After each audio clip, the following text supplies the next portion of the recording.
अस्सलामुअलैकुम नाजरीन, PC world news से मैं हूँ रिदा सिंधु। ईरान ने रेलवे लाइन के बाद गैस फील्ड मंसूबे से भी भारत को फारिग कर दिया।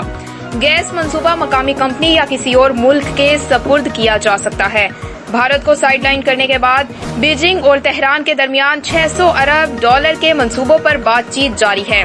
हमारे नुमाइंदे खुसूसी पाकिस्तान गुलाम दस्तगीर की रिपोर्ट के मुताबिक चंद रोज कबल ईरान ने भारत को चाबहार रेल प्रोजेक्ट से अलग किया था।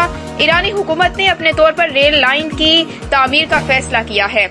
भारत और ईरान के दरमियान 4 साल कबल ये मुआहिदा तय पाया था, जिसके तहत अफगानिस्तान की सरहद के साथ चाबहार से जाहिदान तक रेलवे लाइन की तामीर होनी है। लेकिन ईरान ने प्रोजेक्ट शुरू करने और फंडिंग में ताखीर करने पर भारत को इस प्रोजेक्ट से अलग कर दिया है।